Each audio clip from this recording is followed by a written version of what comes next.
This is Ronaldo. We found Ronaldo. He's here in Lamu Island, Kenya. Wow, so cute.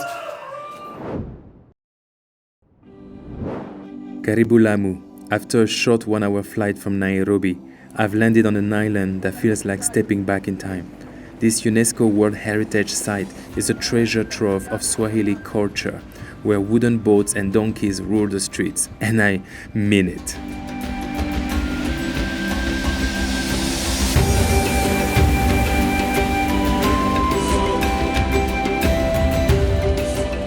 Lamu has more donkeys than cars, and while that's charming, it does come with one big challenge: donkey poop.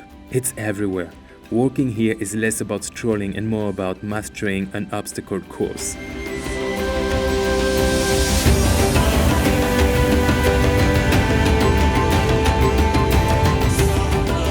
Welcome back to 12 Languages, 12 Months. I am Language Chameleon, and I came here to Lamu Island to continue my Swahili studies and take on the ultimate challenge of crafting my own boat with my own hands.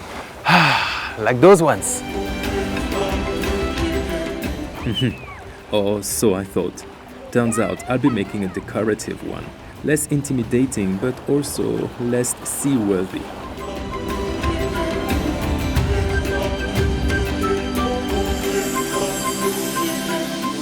I am ready for my Swahili challenge, boat making.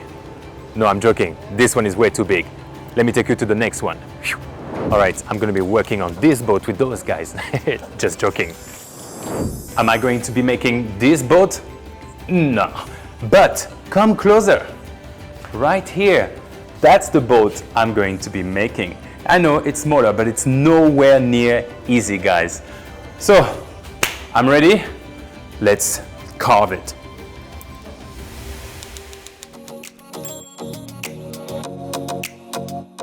Welcome to Janat House, my home for the next few days.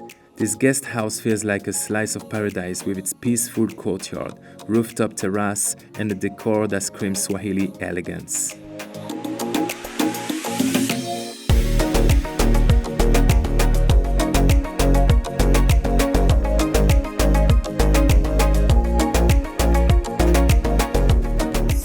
Staying here is great, but let's be honest, it's a strategic decision, so I can stay away from the donkey madness. And on top of it, they have one of the best Kenyan tea in town. One of my favorite parts of that trip.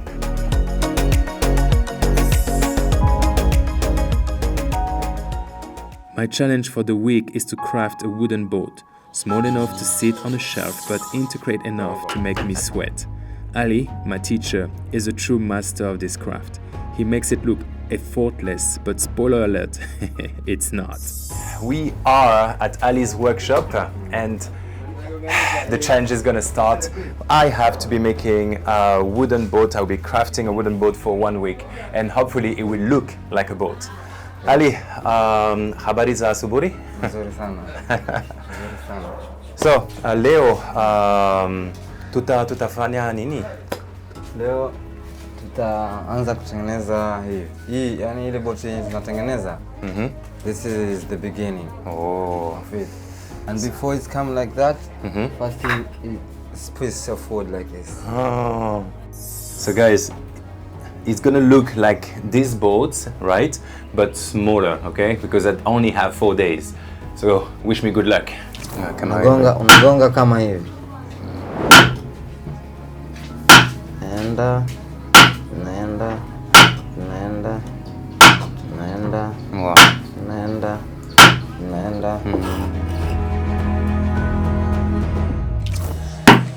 Good. Like that. Okay. Hivyo, hivyo. Okay. Pole hivyo. Pole hivyo.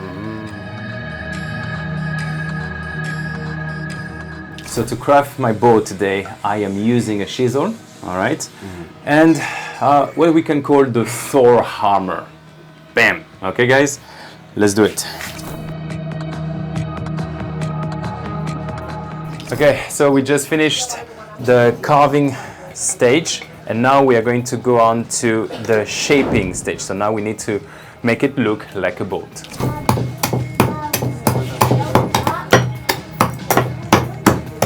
the shaping is harder than it looked. He made it look easy, but it's tiring. I'm sweating. Bullets. Hey, Ali. Ulianza lini kuchonga mashwa? Kitambo. Muda mrefu uliopita.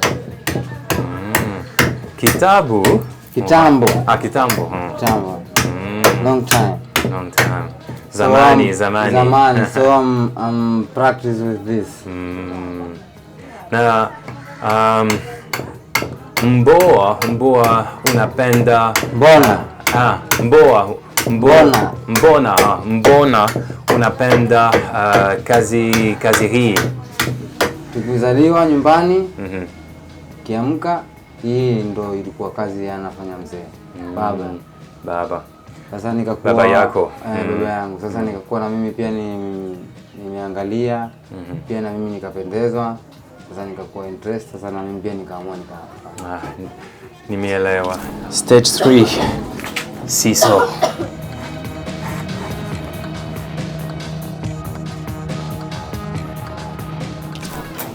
You have to be careful because it's very sharp.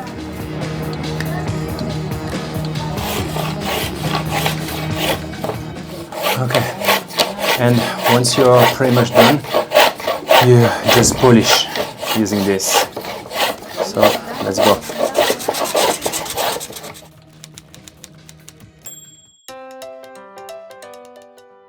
Hello everyone, so this is day 2 and Ali, the boat master, just showed me the final product, so I need to get there. So from here, this is mine, this is his.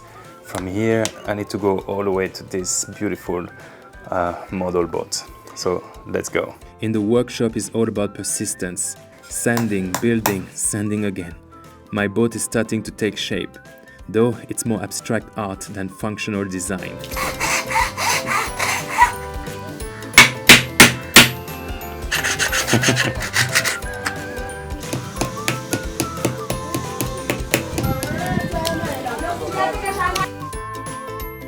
You won't believe me, but making this piece here out of this piece of wood was a nightmare. It took me like 20 minutes.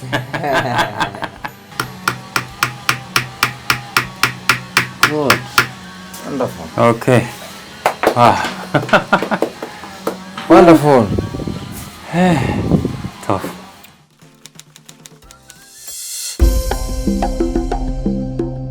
Day 3 started with a special treat. Ali invited me to his home for breakfast. This was a chance to experience true Swahili's hospitality and see a side of Lamu life that few guests would ever witness. Hi Ali. Karibu. Habari za asubuhi. Nzuri sana. Hii ni nini? Mandazi. Sweet inaitwa vitu za ngano. Sambusa. Bajia iko chini hapa na viazi. The breakfast was a feast of Swahili flavors, mandazi, mahamri, and chai ya nazi. Ali's explained that these recipes have been passed down for generations, making every bite taste like history. Ninapenda chai ya Kenya. Chai ya Kenya. Ya maziwa. Ali's love for boat making isn't just about the craft. It's about preserving a legacy. And that legacy starts at home with traditions like this breakfast. This is nice. I love Kenyan tea. This is day 3 and I was planning to continue on my own, thinking that I could do this, and no, I can't. So I'm back to Ali's workshop. This is where I am at. So it's starting to, resemble, a boat, but I still have a long way to go. So let's get working.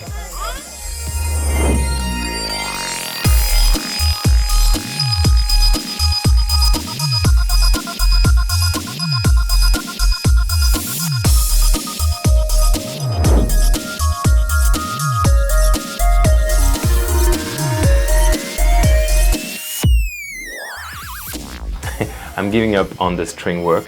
You can see here it's a lot of details and it's very complicated. So I will have to minus 1 point on the total score given to me on the last day, which is in 2 days. So It is what it is. Yeah, this is art, ladies and gentlemen. Look at this. Rainbow. Beautiful.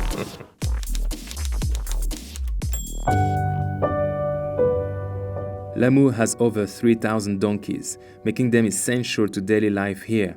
But not all of them get the care they need. That's where Dr. Obadia and his team at the Donkey Sanctuary step in. Hey. Okay. Hello. Wow. Habari na mchana. Hello. Hey. How is it going? Nzuri.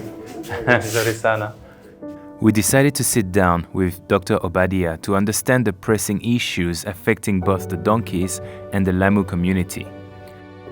As a local veterinarian and advocate for animal welfare, Dr. Obadia sheds light on the challenges these animals face and the vital role in the lives of the people here. Kwa nini punda ni muhimu sana kwa jamii ya Lamu? Ukifuatilia utasikia wakisema punda na Lamu ni kitu kimoja. Ni utamaduni wa Lamu kutumia punda. Na jinsi unavyoona hii mji wa Lamu hamna barabara. Barabara moja tu ni yenye iko seafront, lakini huku ndani hakuna barabara. Hivyo basi hakuna gari itaingia humu ndani kubeba mizigo kutoka kwa bahari kwenda majumbani ama kwenda shambani, na kutoka shambani inabidi wametumia punda pia kubeba watu. Na changamoto za punda ni zipi? Asante. Kwa kweli wakati unatumia punda kuna zile changamoto ambayo punda utapata wanapitia ambayo tunaita welfare issues. Moja wapo kabisa ni kuchapwa. Utapata watu wanachapa punda. Ya pili ni kubebesha kupita kiwango. Punda wanafaa kubeba kiwango fulani, lakini unapata wanabebesha zaidi ya ile inahitajika. Ya tatu ni kufanya kazi siku mzima bila kupata chakula.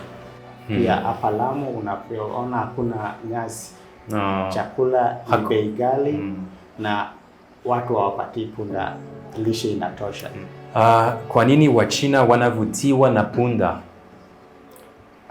Wachina wanavutiwa na ngozi ya punda. Na kuna shida kubwa sana Afrika na South America. Kuna punda wanachinjwa ili kuweza kupeleka ngozi kwenda China. Wanaamini kwamba kuna madini kwa ngozi inaitwa gelatin.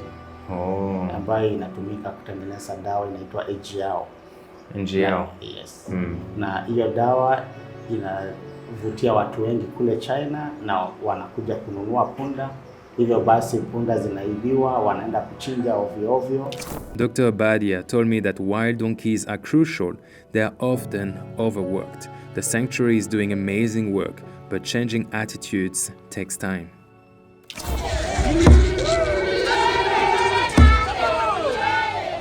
Luckily, I have arrived just in time for the Lamu Cultural Festival, a celebration of Swahili heritage. From dhow races to henna painting, it's a feast of the senses.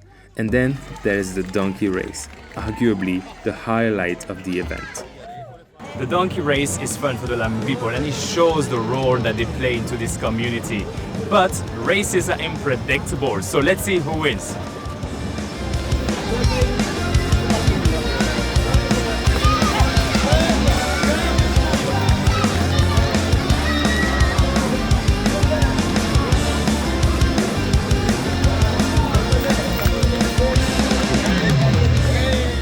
The race is chaotic and hilarious, but it also highlights the endurance of these animals. Unfortunately, it's not without its risks, as some donkeys can get injured.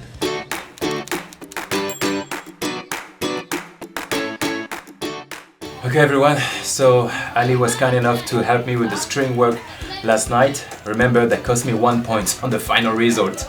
So we're going to finish it today. I have only 2 hours, remember that. And I'll see you for the judgment time. Hey. See you later.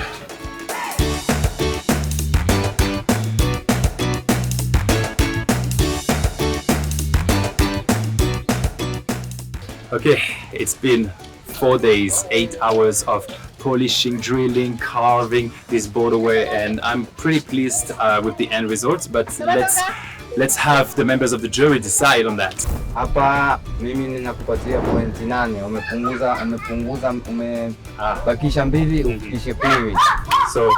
So 9 points, but because of that 1 point help, I will get 8, right? But we'll see. The other members will decide too, so we do an average. Points in Gapi. Okay, for me, I'll give you 10. Ooh. Being the first time to make a boat, for sure this is amazing work. Asante sana. And for me, like how you make the boats, I give you 9 out of 10. Asante sana. Thank you very much. Woo, that's 9.5. Tuseme mara moja. Mimi ni 7. Saba. Ooh. Mimi 8. Late. 8. Nane. Oh, okay, 7, 8. So we have like a 7.5 average here. Master Ali gave me 9 points. Caroline 10. So generous. Festus gave me 9. Dr. Badia gave me 7, Mini. And Amos gave me 8 points. 43 divided by 5. That's 8.6. That's pretty good, but I lost 1 point, remember, because Ali helped me out with the strings. So that's 7.6. I'm a bit disappointed, but I gave it all. You know, I couldn't have done any better, so I'm pretty happy with the effort. And a surprise, I am donating this boat to the Donkey Sanctuary. China, Japan and Korea, Indonesia, Kenya and Jordan. The people of Lamu take immense pride in their heritage and way of life, which has been shaped by centuries of tradition and resilience. Central to this pride is their deep connection to the donkey, a vital part of daily life on the island. In Lamu, where there are almost no cars because of the narrow labyrinthine streets, donkeys serve not only as indispensable work animals, but also as a cornerstone of the local economy. They transport goods, assist with construction and support businesses, making them a lifeline for countless families. From boats to donkey tales, Lamu has shown me the beauty of Swahili culture and the strength of its people and their four-legged companions. But what touched me the most was the people. Him, her, them, him too, and them as well. Join me on this language escapade. I'll study all the words on each page. Oh, it's a